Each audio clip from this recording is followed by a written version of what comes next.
Good afternoon. I'm Pat Courtney Strong on behalf of the Capital District Regional Planning Commission and the Central New York Regional Planning and Development Board. Welcome to the third statewide webinar for the NYSERDA Clean Energy Communities Leadership Round. Thank you all for your interest in this topic. I'm excited to be here today with Jill Henk, a Clean Energy Communities Coordinator from the Capital Region, to present today's webinar on clean fleets as a high impact action for the Clean Energy Communities program. We're so pleased to be joined by Ron Brown, New York State Office of General Services, and our panel of municipal leaders who will be describing their community's work to adopt electric vehicles and the associated infrastructure for them. We'll introduce those leaders shortly. We will send today's slides to everyone who's registered for this event. If there are questions that do not get answered, we'll send those around as well as we did before. As I mentioned, this is our third webinar in the series. The initial ones were the stretch code, high impact action, and climate smart communities. Those and this one will be available on the cdrpc.org website. That's the website of the Capital District Regional Planning Commission. So about Q&A, you can use the Q&A feature that you'll see at the bottom of your controls. We won't respond immediately to questions, of course, posted there. We will be collecting them for use at the end of the program after our moderator questions the panelists, and then we'll turn to your questions. Of course, this webinar is being recorded, so let's get started. Next slide. Whoop. All right, so setting the stage. No, that was it. That was right. Nope, one back. There you go. That's it. Thank you, Susie. Setting the stage for today, as many know, in 2019, New York State passed the Climate Leadership and Community Protection Act, which commits the state of New York to some very ambitious actions to slow climate change. By 2030, we as a state are committed to derive 70% of our electricity from renewable sources. By 2040, 100% of our electricity will be zero emission per these goals. And by 2050, we'll have an 85% reduction in greenhouse gas emissions from 1990 levels. It goes without saying that villages and towns and cities are going to be vital to this effort. And so that's why, next slide, as part of the state's effort, one back. Nope, one forward. Oh, it's bouncing around right there. Thank you. As part of the state's effort to act on climate change, in January of this year, 2021, NYSERDA released round 2, if you will, of the Clean Energy Communities program, which is known as the Leadership Round. And as the name implies, it commits some wonderful grant money coupled with increasingly challenging actions for state communities to take so that we can all meet these ambitious goals to fight climate change. Next slide. The Clean Energy Communities program was begun in 2016. And the progress has been amazing. There are 607 participating communities. More than half of those are fully designated communities, which means they've met the bar for designation by taking 4 high impact actions.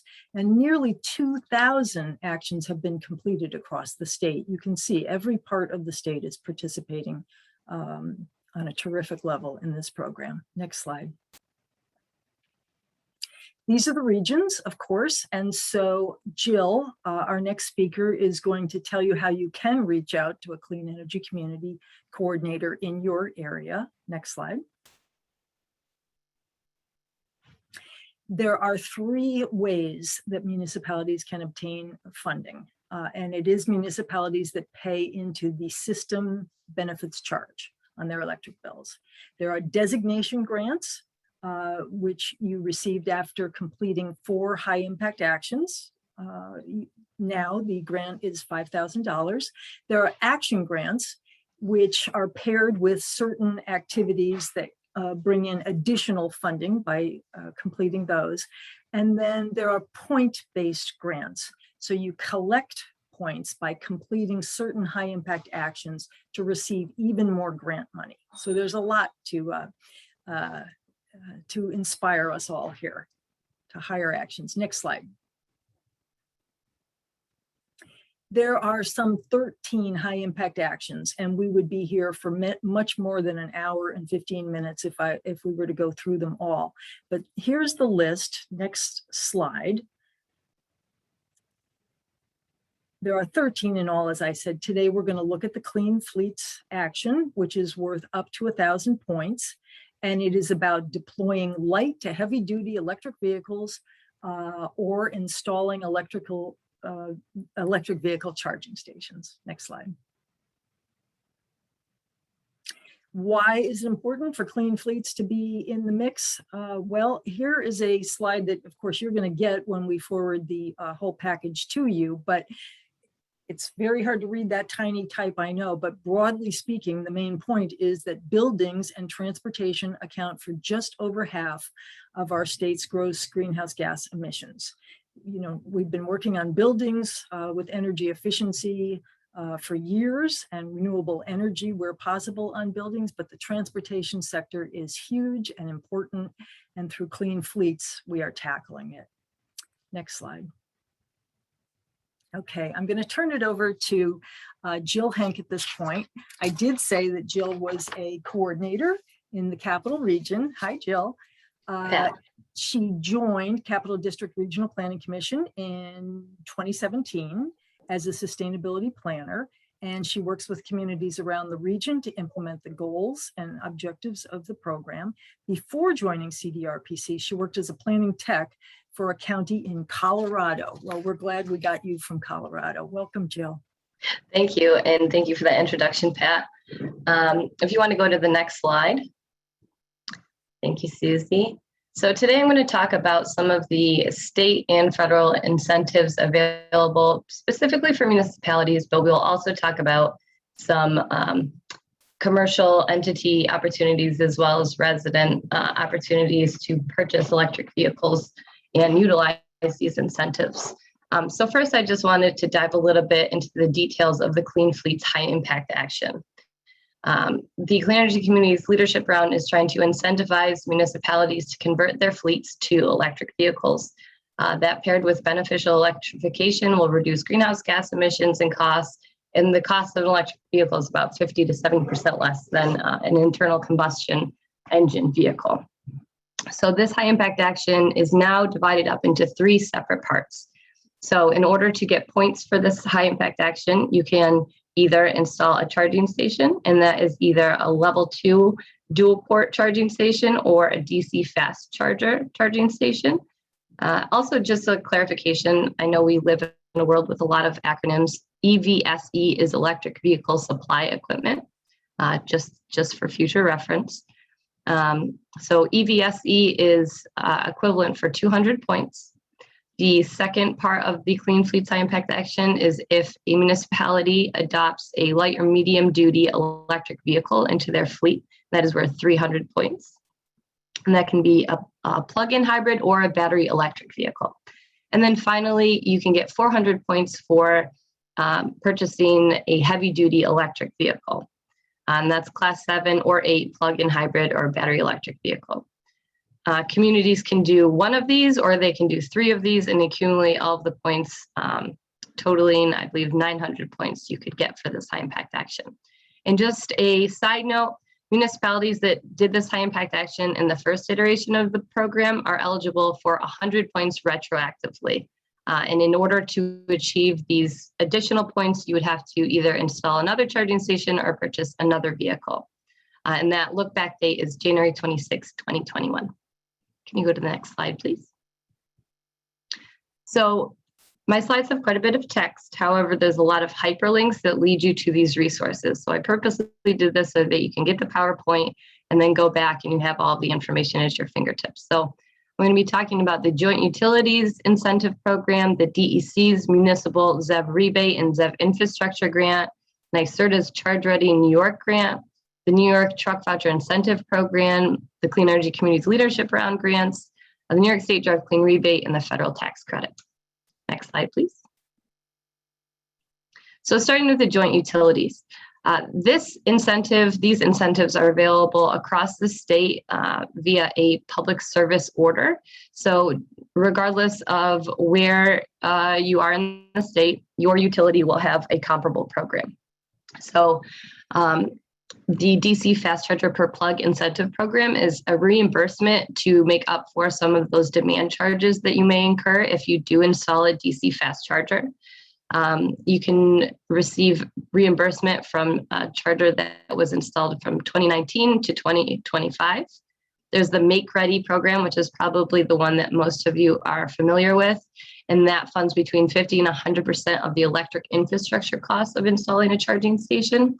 So this is going to cover the cost of the utility side installation. So if you have to upgrade your meter, if you have to install lines, that will be covered by the Utility Make Ready program.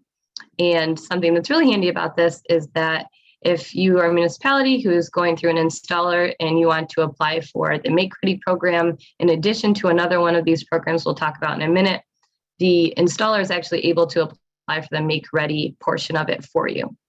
So make sure you ask your installer about that. And also, a lot of these programs now have a sliding scale for how much they will cover, between 50 and 100%. Some of them offer more cost if the project is in a disadvantaged community. So I have a link further on about how to identify whether or not your project location is in a disadvantaged community. There's also fleet assessment services. And this is, I think, a really great opportunity that hasn't been taken advantage of. So I highly encourage anybody who's looking to upgrade your fleet to electric vehicles.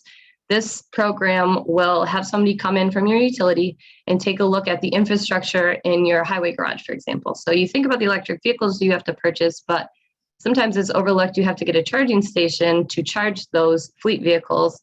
And oftentimes, especially if you have a fast charger, you may or may not have the capacity to do so.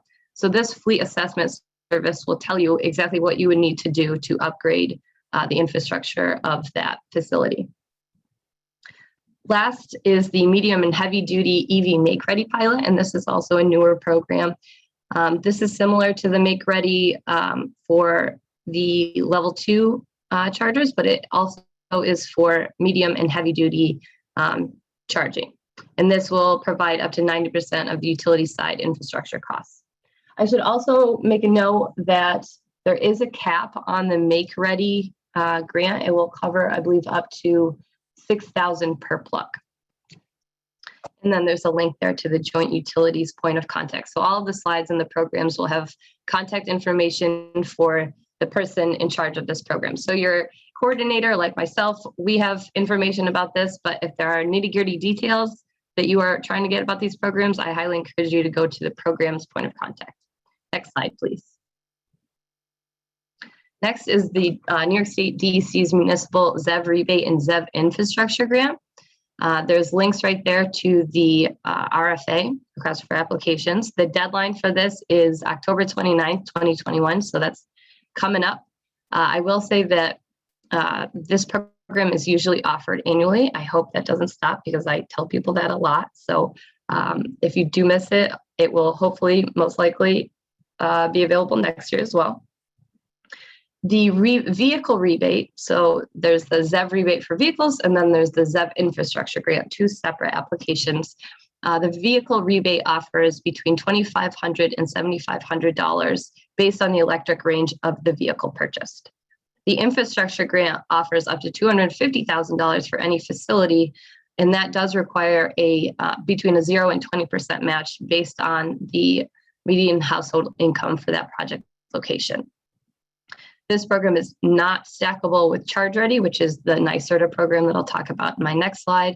It is stackable with the Joint Utilities program. I will also mention here, and I'm not going to get too into the weeds on this, but the ZEV rebate application is through the Grants Gateway. And the NYSERDA Charge Ready is through a Salesforce platform. So that's something that if you're planning on doing this and your municipality doesn't have a grants gateway portal yet, you're going to want to set that up ahead of time, and your coordinator will likely be able to help you with that. It's also in the program manual, and I bet if you email the DEC email, it will help you with that as well. Next slide, please. So this is NYSERDA's Charge Ready New York program. So again, there's a link to the program implementation manual, and this program offers up to $4,000 per port for a level 2 charging station, an additional $500 per port.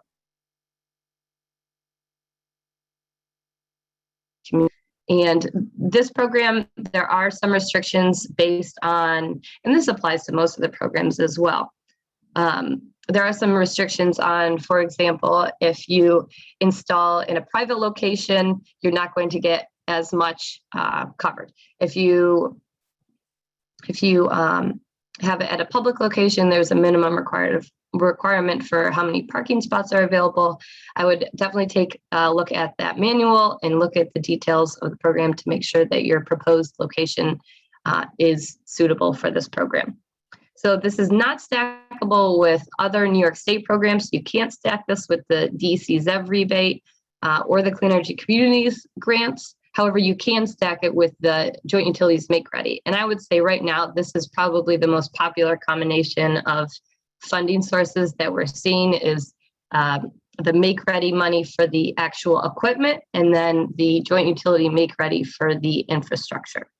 And there's the contact information there at the bottom. Next slide, please. So the New York Truck Voucher Incentive Program is for medium to heavy duty vehicles. And this is a program that not only promotes electric vehicles, but it promotes other alternative fuel technology. You'll see the technologies listed below. I would take a look at the implementation manual. A lot of these vehicles can be a little pricey, and I think most of that is probably because the technology for vehicles that are heavy duty, medium to heavy duty vehicles that are manufactured right off the line that are EV are hard to come by. So a lot of these are retrofit to be electric or alternative fuel vehicles. So they are pretty expensive. Medium to heavy duty vehicles are usually a pretty big line item for municipalities anyway. One of the caveats for this is that a diesel vehicle needs to be retired in order to be eligible for the discount or the voucher for this program. If you don't have a diesel vehicle to be retired, you are still eligible, but you won't get quite as much funding. Next slide, please. So now we're back to the Clean Energy Communities Leadership Round grants. So as Pat mentioned, there are action grants available and there are points-based grants available. So once you accumulate enough points and you're eligible for a grant, or once you complete a campaign, for example, and you get a $5,000 grant, you need to use that money for an energy efficiency, renewable energy related project. And a perfect way to spend that money is on an electric vehicle. So the Clean Energy Communities program can be a funding source for an electric vehicle or an electric vehicle charging station. I also wanted to plug the coordinators across the state for the abundant resources that we offer, not only helping apply for these incentive programs, but we also have resources like template RFPs if you're looking to do fleet acquisition for multiple vehicles. We also have siting resources, and I would also recommend checking out the Charge Ready New York website. I believe they have a manual about how to decide where in your municipality you should choose to install a charging station. And we also have just had experience with other municipalities. We kind of know what works for them, and we'll do our best to pass along that knowledge to you. Oh, and another organization I wanted to plug is that CDRPC, for example, we work very closely with our sister organization, CDTC. And if you have an MPO, this is to our coordinators as well as the municipal representatives on this call. CDTC is a Capital District Transportation Committee, and their expertise is in transportation in the region, and they also implement a program that is kind of adjacent to the Clean Energy Communities program. So we work with them to find out other opportunities for promoting EVs. For example, The end of the month, and I'll get to this in my next slide probably, the end of the month is Drive Electric Week. And we are coordinating with that organization to potentially coordinate or host a ride and drive event.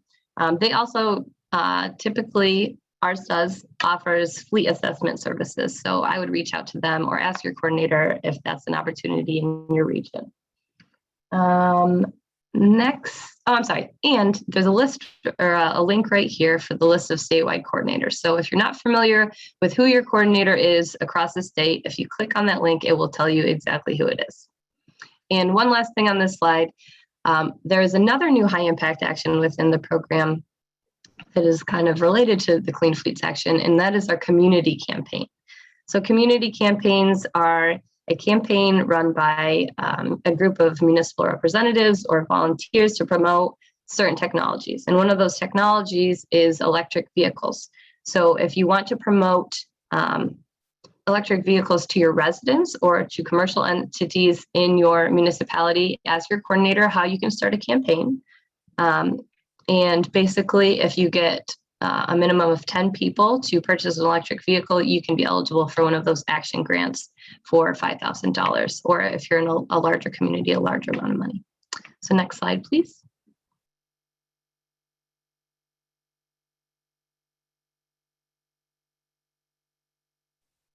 Oh, there we go. Okay, so this is the Drive Electric Week event map.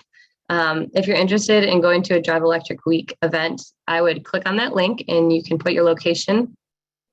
Heather, I plugged Schenectady's Ride and Drive event right here. I would highly encourage you to check this out and go to one of these events. I don't know per COVID restrictions if anybody's really going to be driving cars, but you could probably look in the windows. And this one should be a really interesting event. I think that's my last slide, but go ahead, next slide. Actually, we skipped one. If you could back up one slide. It says New York State. Yes. Okay, so this was related to the community campaign. So if you're promoting EVs to your residents, the New York State Drive Clean rebate is eligible for everybody. So even if you're a municipality and you are tax exempt, this is a point of sale rebate in New York State. So you can get up to $200 or $2,000 off an EPA all-electric range capability vehicle. This is on a sliding scale, so it depends on what the range of the battery is. And then there's the federal tax credit, which is municipalities are not eligible for this because they're tax exempt. However, if you're promoting an EV campaign, this is something that you can promote to your residents. You can get up to $7,500 in a tax credit, again, based on the range of the battery, the range of the car. And that's it if you want to jump ahead again, unless we missed another one that I forgot. No, you did it. Okay. Thank you so much, Jill. Thank you. Yeah, thank you. Terrific information there. And just having the links alone will save people a lot of time and trouble. So our next speaker is Ronald Brown. He has worked on the fleet team at New York State Office of General Services Procurement Services for 7 years. Ron is the former manager of the Vehicle Marketplace Contract Award and the current manager of awards such as electric vehicle supply equipment, auto parts, transit buses, and heavy equipment rental. Welcome, Ron. Hello, everyone. Good to talk to you. We can probably say next slide. Oh, next slide. I think I only have one slide. One more. So, one forward, one backwards, rather. One backwards. There it is. there you go. So what you see is the my contact information, and then the contact information, quote unquote, for the two awards I'll be discussing. First, the New York State Vehicle Marketplace for acquiring electric vehicles, and then the EVSE award for acquiring the equipment to charge them. Let's talk about the electric vehicles first. What we have in terms of vehicles as a whole at OGS for state agencies and municipalities to use is what we call the Vehicle Marketplace Award. It's been in place in its current format since December of 2019. And so if anyone in your town, or if your town has purchased any vehicles since then, that means you already have someone in your town who has experience with it and who has a login. And so you would just need to contact that person and get them to help you buy an electric vehicle, because it really is the exact same process as for purchasing a conventional internal combustion vehicle. The vehicle marketplace is a collection of contracts. We have over 80 contractors on contract, and the contractors are basically vehicle dealers, car dealerships. This award, it's called a backdrop award, which is also called a mini bid award. And what that means is that there is no set price list for vehicles under contract. Instead, through the vehicle marketplace website, you as the authorized user would log in and upload the specifications for the vehicle that you're looking for. And you can request either a specific make and model, or you can request any make and model that meets your needs. So for example, you could say, I want a Chevy Bolt LS, or you could say, I want any compact electric car, must have 4 doors and must have a range of at least 210 miles, whatever your specs are, you can set them. So when you submit your specs through the system, we at OGS review them for completeness and accuracy, and we post them on the vehicle marketplace website. And they stay posted for 5 business days or 1 week. And during that time, all 80 of those dealerships under contract are able to see them and submit bids through the marketplace, submit their dollar amount bids.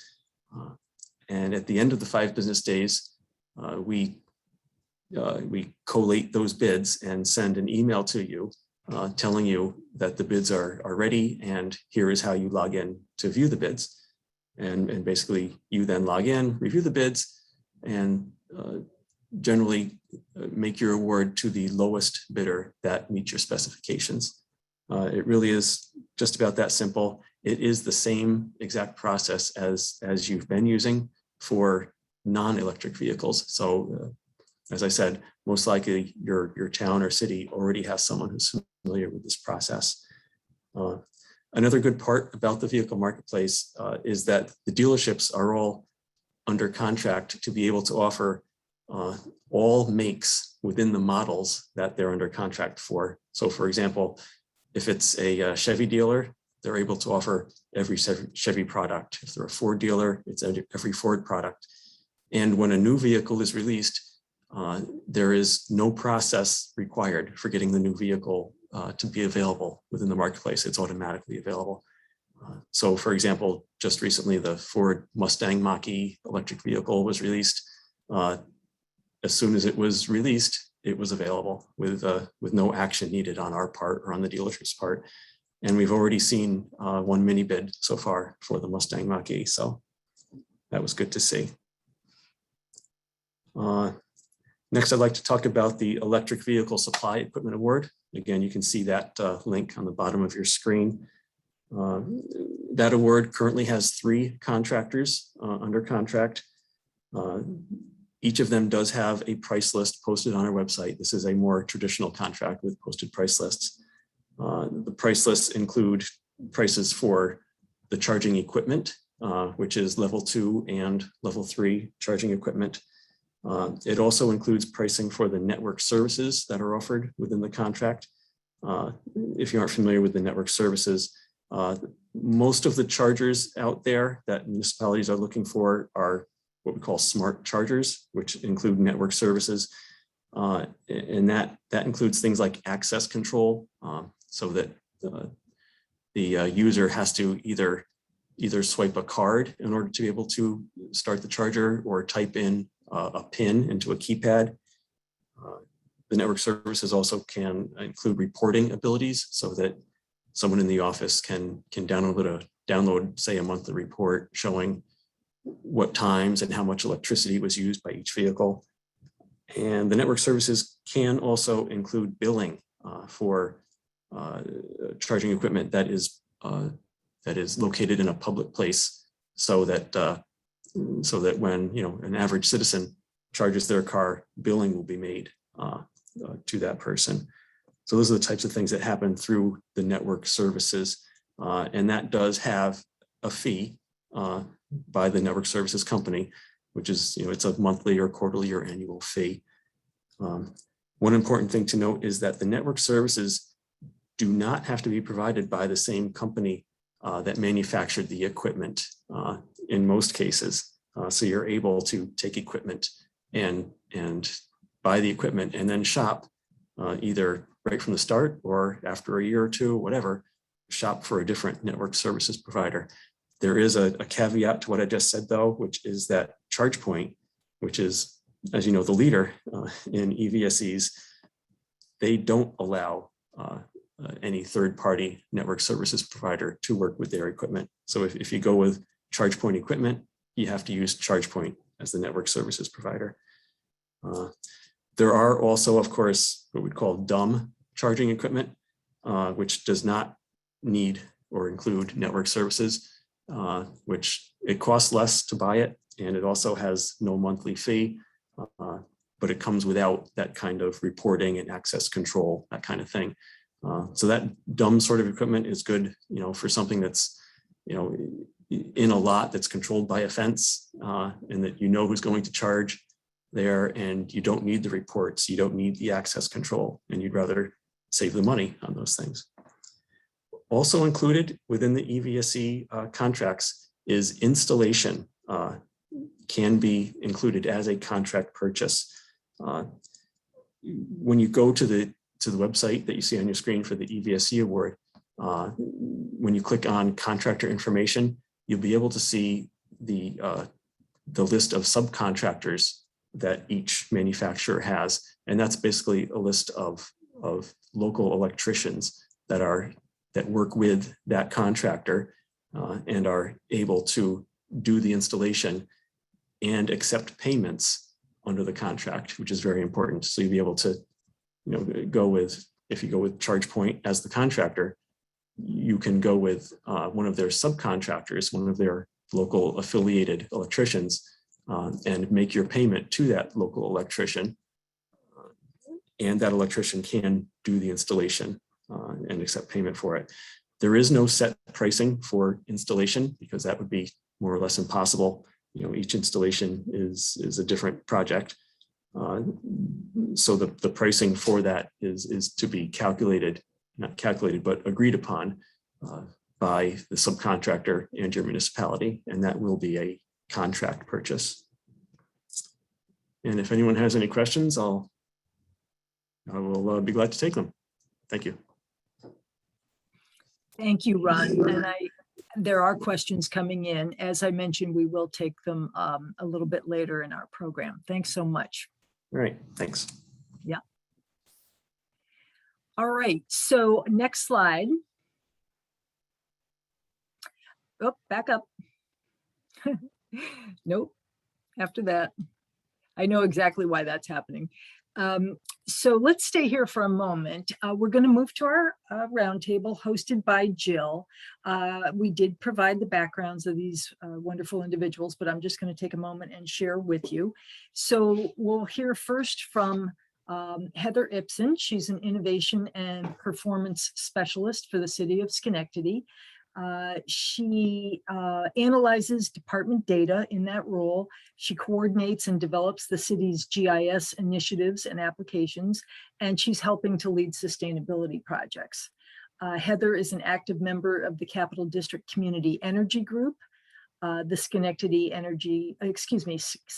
County Environmental Advisory Council, and the Creation Care Committee of the First Reformed Church of Schenectady. I'm going to go ahead and do all three bios at this point, and then we'll come right back to you, Heather.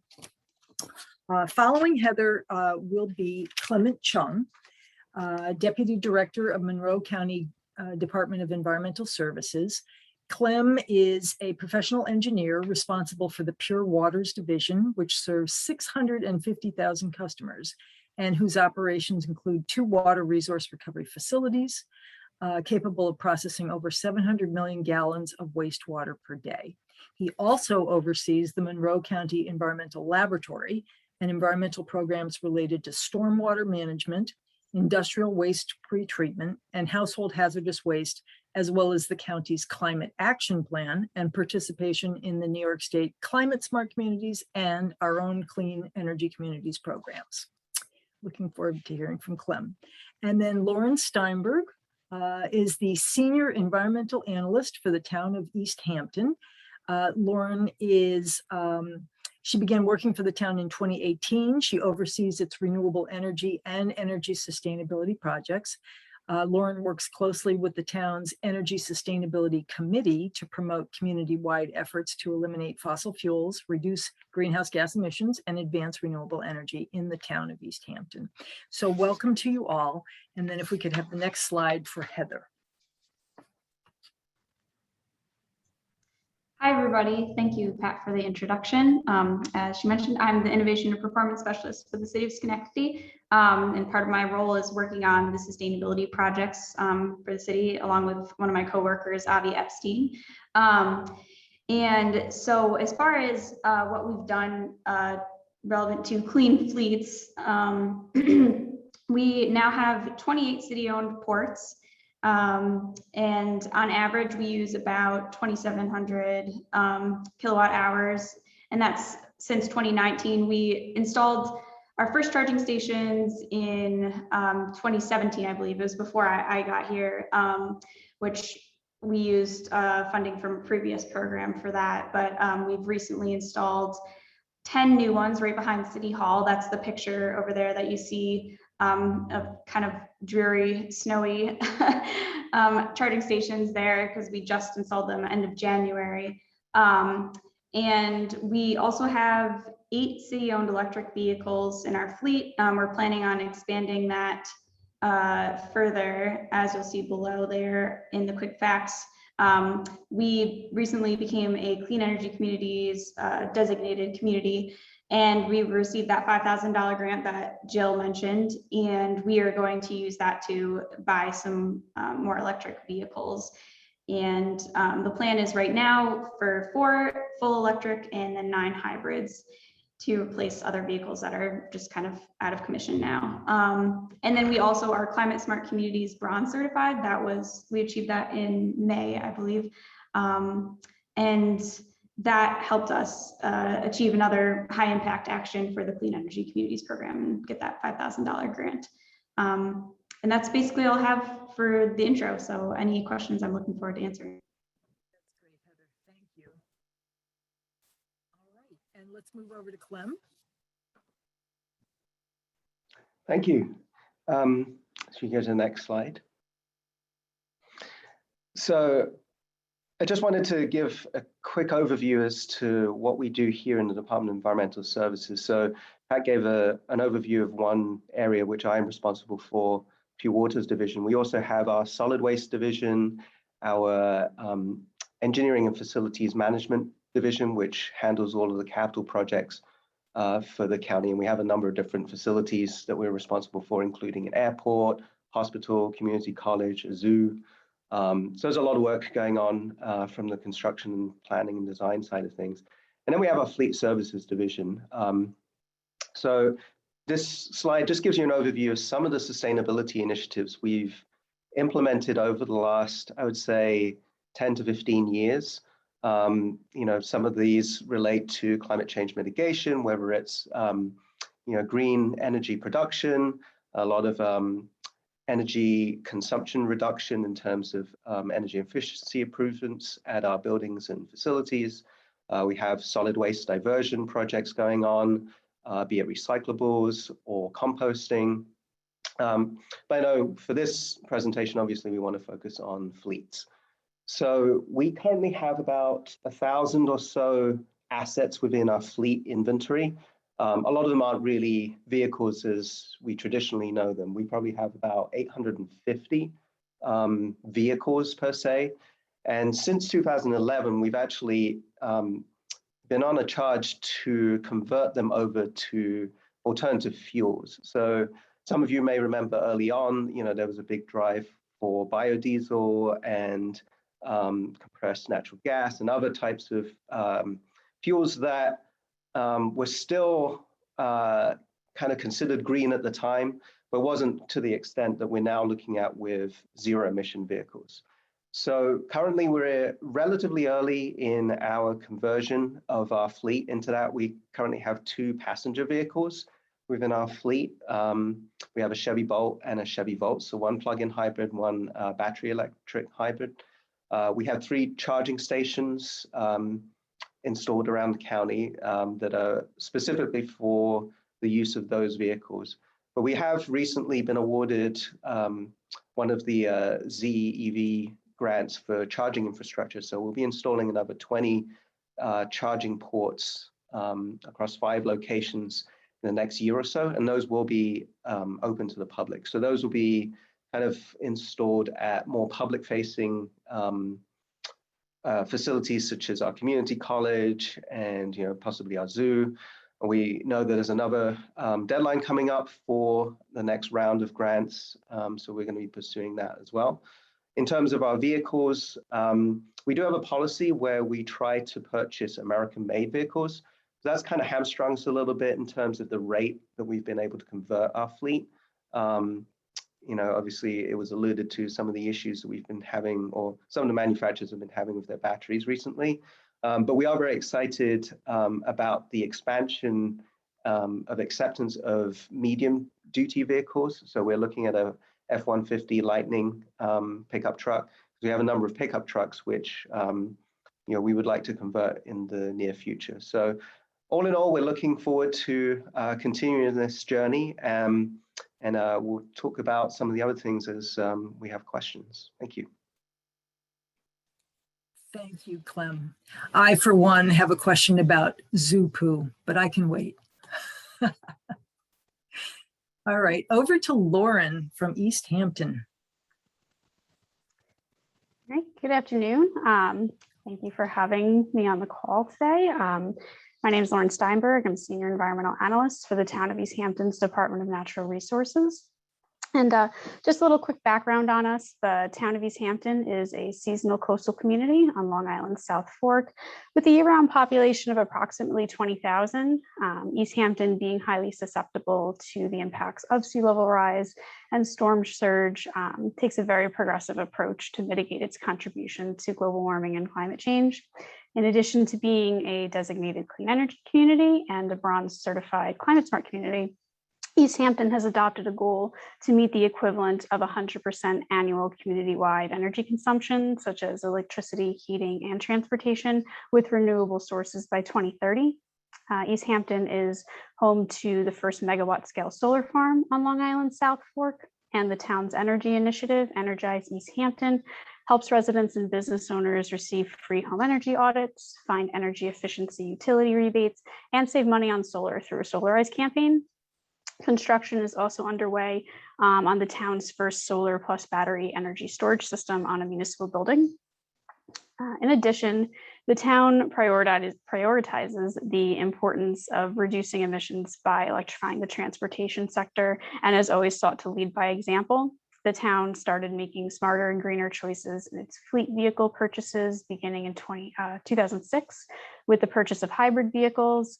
And as the EV sector advanced to include more readily available plug-in EVs and battery electric vehicles, East Hampton's fleet grew to include these kinds of vehicles as well. In 2016, the town purchased 3 plug-in electric Chevy Volts, and with the grant funds the town received from its Clean Energy Communities designation, the town purchased 3 battery electric zero-emission Nissan Leafs. The fleet EVs are used by departments that do a large amount of field work and driving throughout the town. So by using its electric fleet vehicles, the town is reducing greenhouse gas emissions, as well as raising awareness within the community about EVs. Our EVs have become very popular amongst the town departments, with many staff wanting to test drive them and get them for themselves. And we're adding another Nissan Leaf and 2 plug-in hybrid 4-wheel drive RAV4s to the fleet this year. The town board also adopted a fleet efficiency policy to ensure the continued purchase of electric vehicles for the municipal fleet. And finally, the town has installed a network of level 2 EV charging stations in municipal parking areas throughout the town for use not only by fleet vehicles, but the public as well. The town also partnered with Tesla and Electrify America to install 12 DC fast charging stations in a municipal parking lot in Montauk, which is a very popular destination, not just in East Hampton, but on Long Island as well. These stations were installed at no cost to the town and to plan for the continued electrification of East Hampton's municipal fleet, as well as the increased adoption of EVs by the public. The town is currently and actively working on plans to install additional charging stations throughout the town.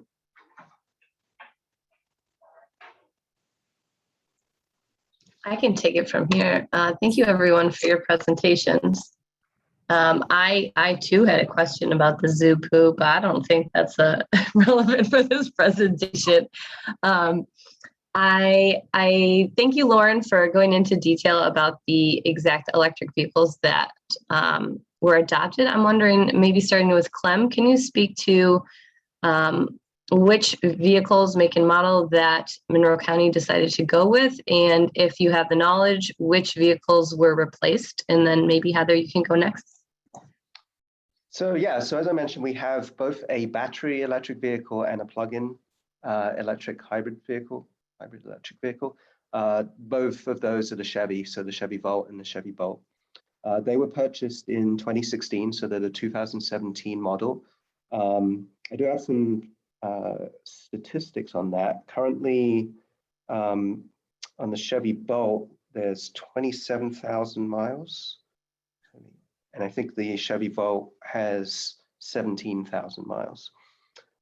Comparing to the types of vehicles that we have, which are internal combustion engine, we have a 2017 Chevy Impala as kind of a comparison model, has 30,000 miles. We've really seen a reduced operating and maintenance costs compared with those types of vehicles. And I know, you know, we might touch on this a little bit later, but since I have those stats in front of me, for example, the average cost of gas at 2.50 cents a gallon, which is probably a little bit higher now, is around about $1,500. And obviously, you know, with a fully electric vehicle in our Chevy Volt, that fuel cost is zero. But what's also surprising is or not necessarily surprising once you've been able to kind of own it for a while, but that may be one of the questions that people have is, you know, what is the maintenance on these types of vehicles? So our fleet maintenance manager has kind of come up with some numbers, and electric vehicles in comparison, you know, for these four-door sedans, for the Chevy Impala, the maintenance cost is around about $2,100. And for the Chevy Bolt, it's been about $744. So even the maintenance is a lot less. And that kind of makes sense when you think about all of the moving components you have with, you know, a motor and internal combustion engine. You know, anecdotally, you know, when I spoke to him about, you know, what he's seen, he said that everything has really held up very well. You know, the tires needed to be rotated, but when he checked, you know, the components there with the motors, everything was, he said it looked like it was new. So even 3 years into ownership, you know, it looks like this is going to be a very worthwhile investment for us that will have, you know, probably a longer longevity than, you know, our regular gas-powered fleet. Thank you for that. So I don't have any specific statistics per se, but I do. We replaced Ford Focuses, which were called death traps by our code enforcement officer. So our head of code enforcement, I should say. So we replaced the death traps with Chevy Volts. So we have 8 of those now. And then our plans are to get 4 Bolts. So Volts and Bolts are different for those that don't know. Volts, I believe, are hybrid, and then the Bolts are just straight electric, if I'm getting that right, I think. And so our police department should have 4 full electric vehicles, and then we're getting 2 Ford Escape hybrids and 9 other hybrid utility vehicles. I don't have the specifics on those yet. I don't think we've ordered them, so those are plans right now. And I can say anecdotally that yes, we've also seen a significant reduction in maintenance costs, and that the cars seem to be lasting really well since we purchased them, despite all the snow and crazy weather that we get in Schenectady. So yeah, that's all I've got. Heather, do you know, and I'll punt this question to Clem, I think Lauren, you already addressed it. Do the drivers of these vehicles generally like the electric vehicles? Was there a learning curve for driving them? How do they feel about it? Yes, so they all really, really enjoy it. From what I understand, they love the convenience of just being able to pull into a parking spot at the end of the day, plug it in and go home. They don't have to worry about going to the gas station, pumping gas, dealing with any of that. And then just as far as the way that the cars drive, they've gotten good reviews. I don't think it's particularly like they're not amazed by it or anything like that, but it certainly couldn't be any worse than something called the death trap. They're not complaining about it. Absolutely not, no. So Okay. Clem, same question. And maybe also could you address, Heather just mentioned the charging protocol. Is that the same for Monroe County? Typically, a user drives the car during the day and then it charges overnight, or is there a different protocol? Yeah, so these are vehicles which at the end of the day, they're left back at one of the charging stations at one of the 3 locations where we have those. It's funny, the primary user, I guess, of one of the vehicles is our safety and training officer. So he goes out to all of our different sites. He's traveling around, quite a lot during the day. And he was a skeptic. Initially, he wasn't sure about it. But once he got in it and started driving around, he loves it. And, he really wants to get one of those for himself. So it's one of those things where, as you're trying to promote, the uptake of a new technology, having the ability to, provide that experience as a test, it truly does make a difference into, it builds into that acquisition decision-making process.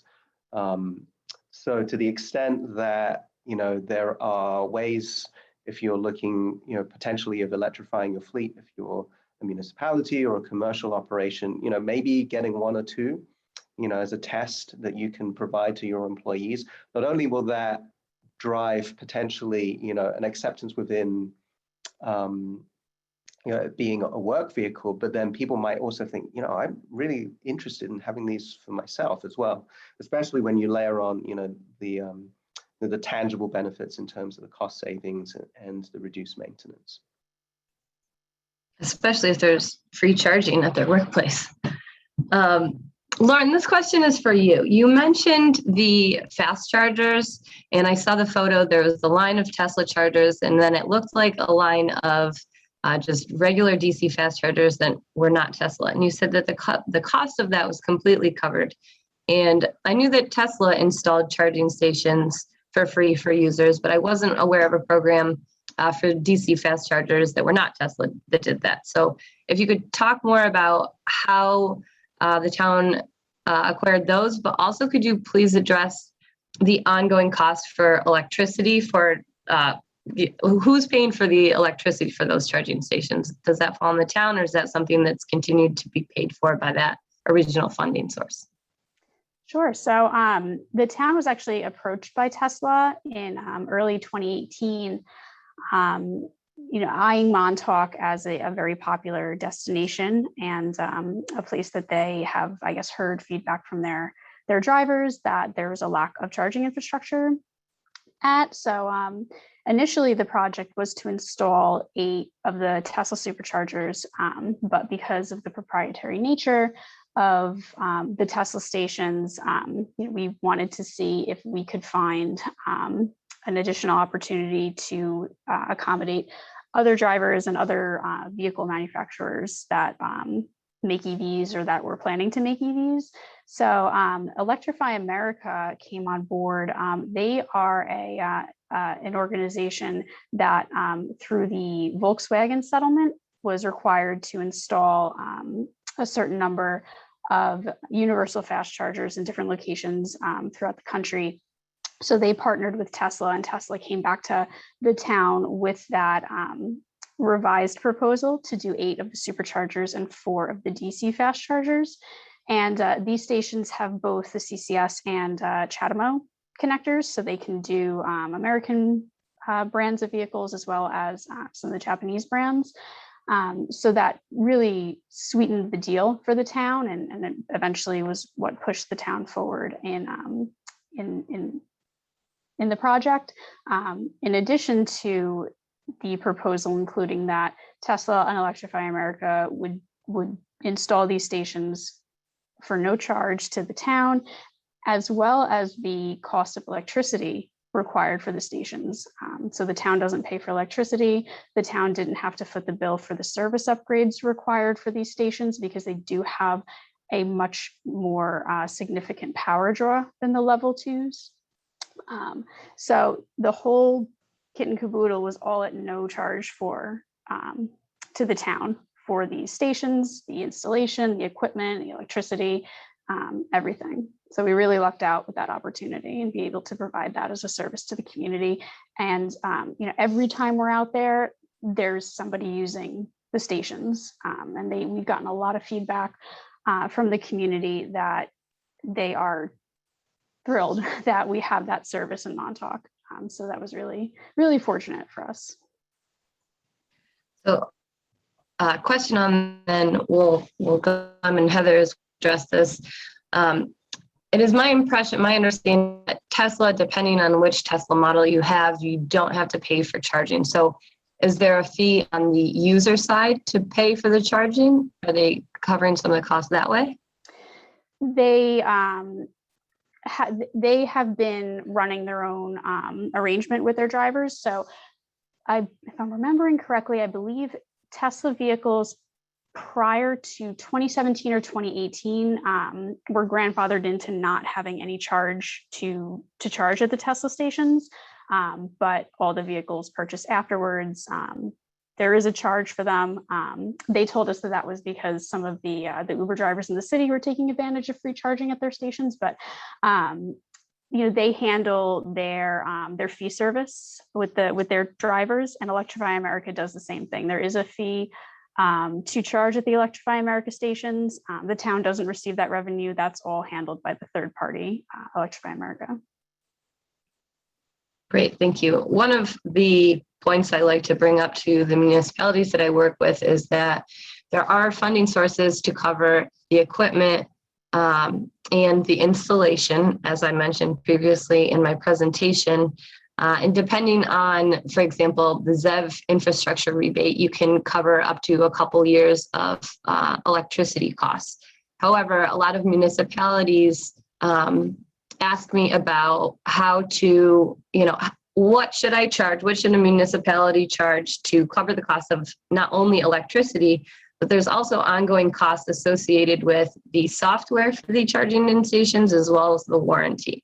So you have the one-time purchase, but then there's typically annual fees for software and warranty.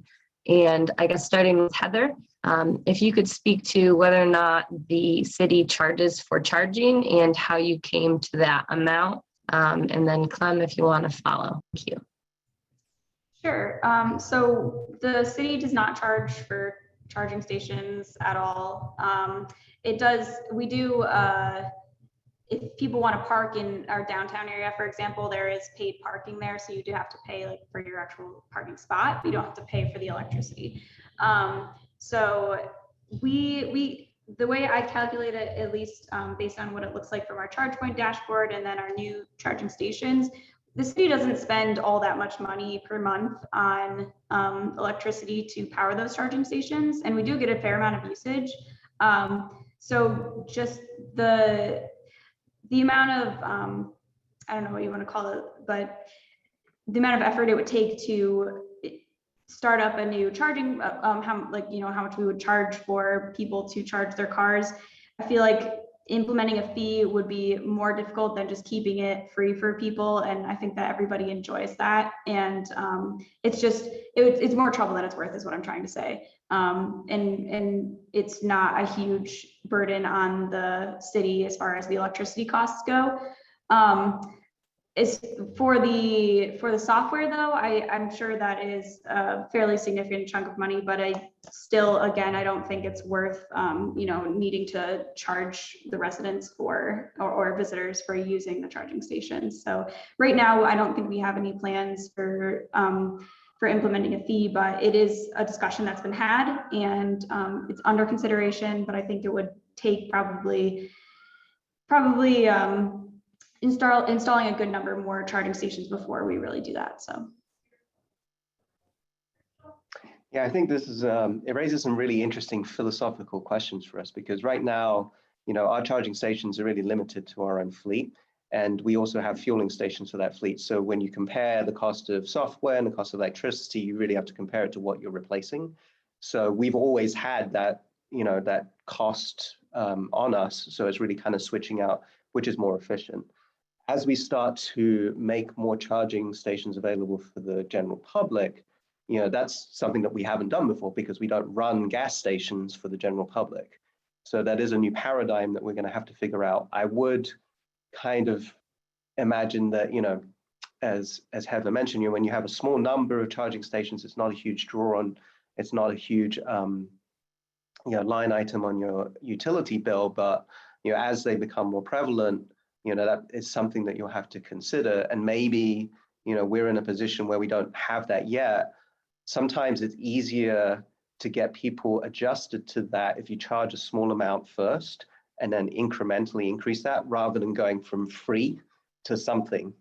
I think, there are plenty of other case studies out there where if people are used to expecting something for free and then you start charging for something, that is often, a very difficult conversation to have. That's an excellent point. I'm going to ask one more question to all the panelists, and then I'll send it back to Pat for some of the questions in the Q&A, starting with Lauren and then Heather and Clem. Is there anything else that you haven't mentioned other than leading by example, how you're inspiring community members to adopt EVs? Sure. So, we have our town seal on our EVs, and like I mentioned, they're used by departments that are really out and about for a good chunk of the day. And so we have, the public sees us driving these cars. We've been approached by members of the public asking about the cars.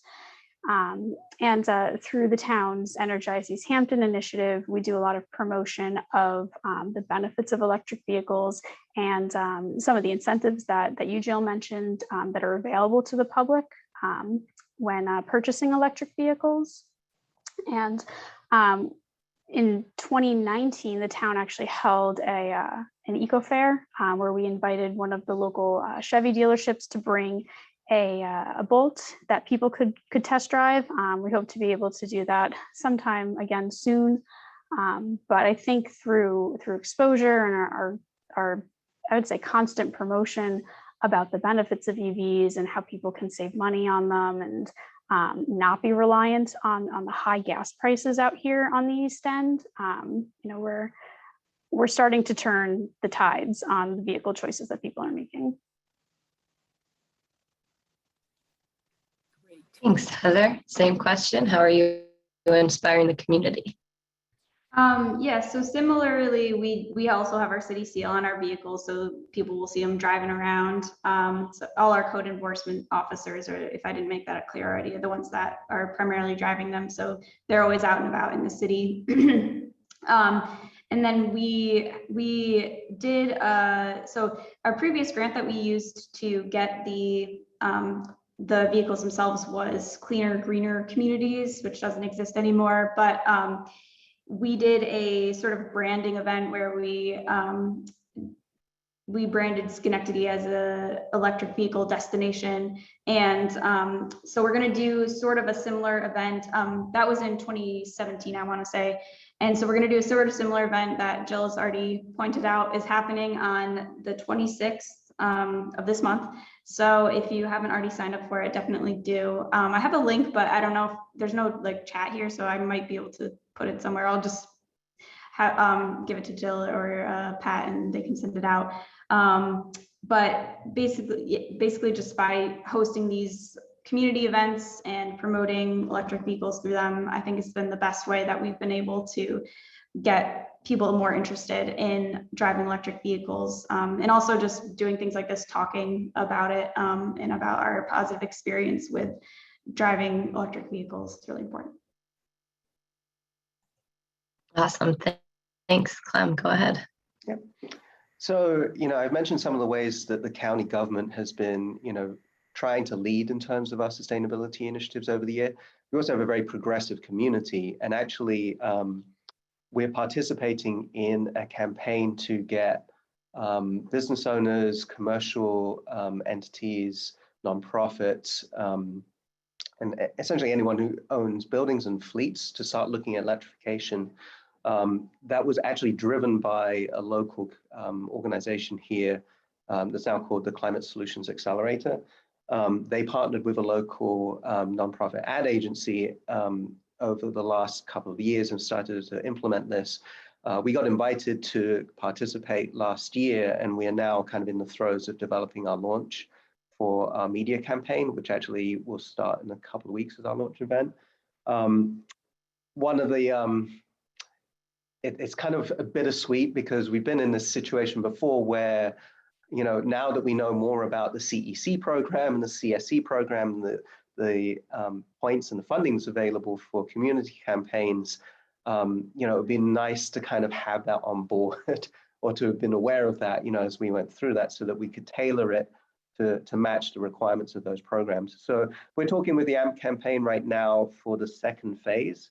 And we're also working together with our local CEC coordinator here at the Finger Lakes Regional Planning Council as to how do we couch that next phase in a way that we can, take credit for the work that we've been doing there. But we're really excited for the launch. A lot of the discussion we've been having today, a lot of the questions that have been coming in, I've been monitoring the Q&A. They're the same questions that we've been trying to answer with our own local campaign. So I guess if I have a message for those who are listening, don't feel like you are alone. You're asking the same kind of questions that a lot of other people are asking. And, we hopefully, as we go through this experience together, we'll be able to provide some answers and some examples. Thank you. A great point.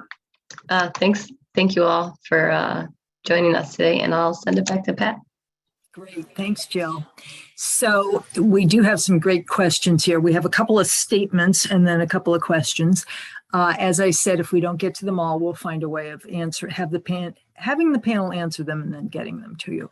So we have a couple of statements. As I said, Steve says, the NYSERDA Drive Clean rebate was severely reduced in June, and it's now limited by the cost of the vehicle. The federal rebate has expired for Tesla and GM vehicles. And then I think he also pointed out almost all Teslas sold today do not include free charging. Some older Teslas were sold with this perk, but Tesla now charges around 26 through 32 cents per kilowatt hour for charging. I just Yes. want to quickly interject. Thank you, Steve. The hardest part about my job is that everything changes very, very quickly. I did Google after I saw that message, the Drive Clean rebate, and I did mention that the rebate is dependent on the range of the vehicle. So greater than 200 miles is up to $2,000. There is a caveat for electric vehicles that are greater than 42,000, it's only 500. So yes, but with some caveats. And I wasn't aware of the Tesla and GM that they were not eligible for federal rebates. So I'll have to look into that. Thank you for pointing that out.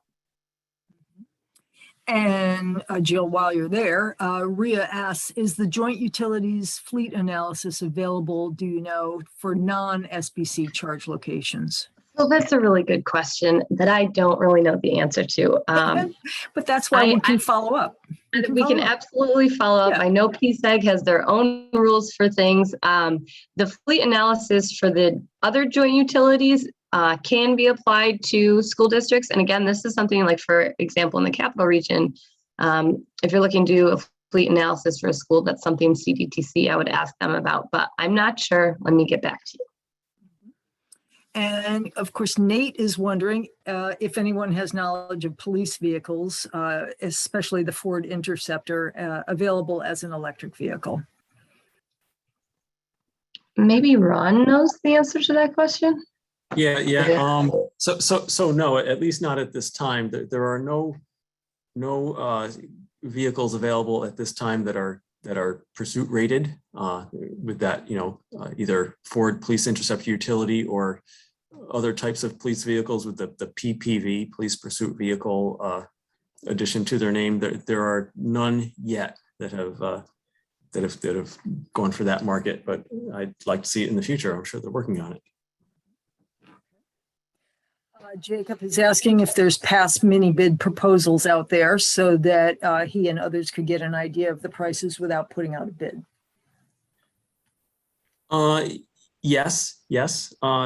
So you probably want to have the person at your municipality who has used the vehicle marketplace in the past log in to the system, and they can click on solicitations, and they can type in the search field for various search terms like EV, or probably better would be to plug in the names of certain types of vehicles like Bolt or Leaf, and see what comes up. Mm-hmm. Are any other Chevys available other than the Volt? Charlotte is wondering. Bolt with a B is their electric vehicle. Yeah. I don't think Chevy has any other EVs right now. I could be wrong though. Mm-hmm. Mm-hmm. Okay. I think, Lauren, you answered this, but Anonymous wants to know who pays for the electricity for Electrify America. I think you answered that, right? Yeah, Electrify America does. They installed their own service and their own meter, so they pay for that. The town does not pay for the electricity for those stations. But they bill the end user. Yes, they charge for their charging or their use of the stations. I don't know how much they really make back with the investment that they made in that project, because it was a pretty big project, but yes, they do charge for use of their stations. And William would like to know if you all are thinking about replacing your school buses with EVs.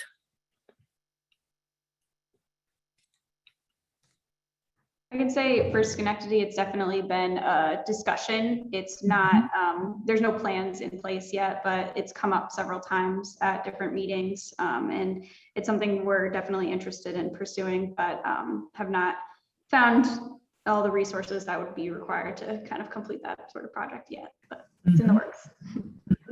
Yeah, Let me add that OGS does have an award for school buses in general, and some of the buses are available in EV format.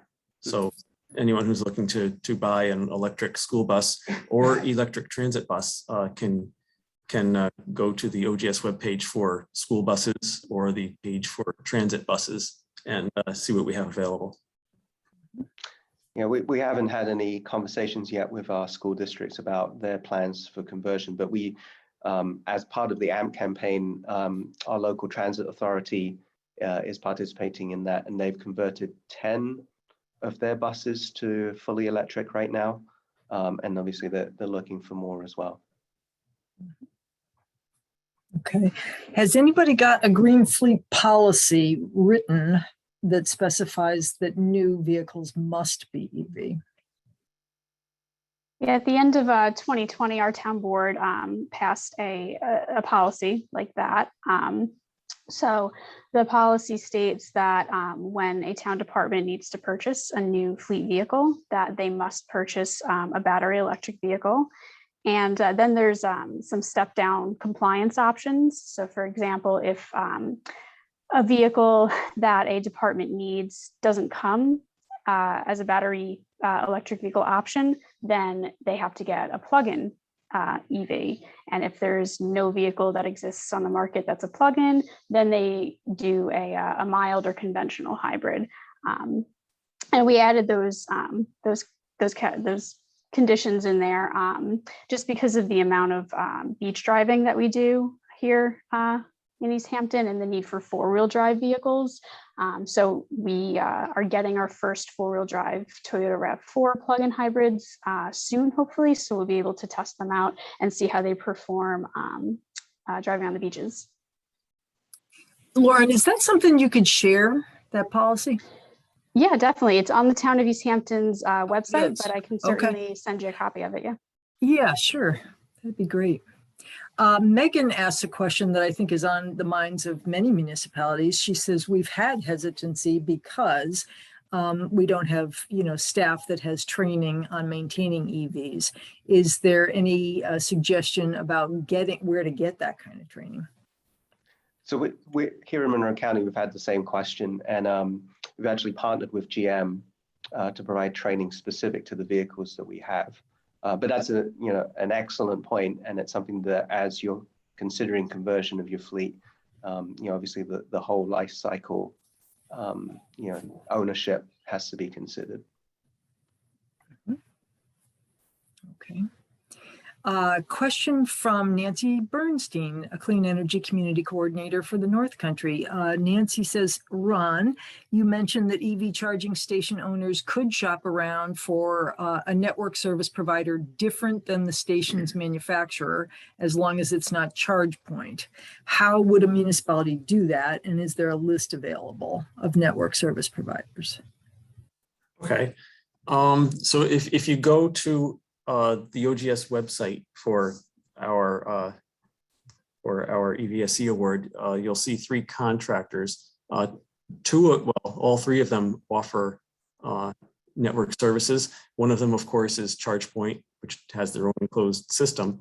But if you own some other brand of equipment, any other brand of equipment, you could use the network services options from the other 2 providers under contract.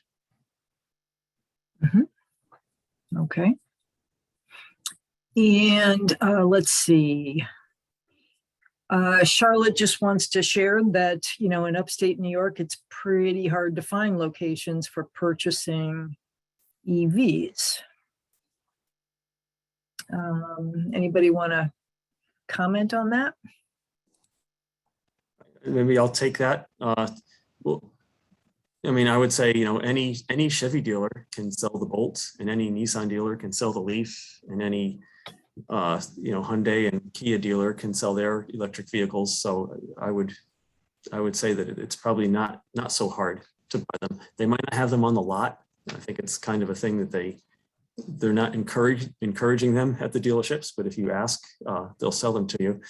But at least as far as the vehicle marketplace, I want to stress that the authorized user, meaning the municipalities, don't go directly to their local dealership. Instead, you submit your specs to the vehicle marketplace website, and then look at which is the lowest bidder that meets your specs. And that bidder could be anywhere. You could be located on Long Island and have the winning bidder be in Buffalo. And that's just part of the way it works. The price that they bid has to include delivery to your location at no extra charge. And so, yes, the winning bidder might be in a different part of the state, but we ask people to keep in mind that that's really not a problem. And in terms of warranty service, that's always provided by any dealership for that make of car. So if your winning dealership is a Chevy dealer in Buffalo, that's all right, because you can take it to the Chevy dealer on Long Island, and they are willing and able to perform all the warranty repairs and also non-warranty repairs. We are just about out of time, but an important question, a central question came in, simply stated, how can disadvantaged communities promote EVs? And I'll just contribute that, there is a new NYSERDA initiative to work on that. It's just rolling out now. The actual name of the initiative is escaping me. Jill, I don't know if you know it, but it was just awarded and the teams are being formed, and it's in the form of a competition to help communities adopt electric vehicles and overcome barriers to doing so. But others may have thoughts on that as well. Just just one last comment. A lot of these incentive programs that we've mentioned increase the incentive amount by locating infrastructure in disadvantaged communities. So, and that way you're promoting the infrastructure, but it's an excellent point. The infrastructure in disadvantaged community is useless if there are no drivers to charge there. So Pat, I will definitely take a look into that program and hopefully tell everybody I work with about it when I learn about it as well. All right, we are a little over, so thank you all very much. We had a great turnout today. And thank you to our wonderful speakers. We'll be sending around the slides and any remaining questions that didn't get responded to. Thank you all so much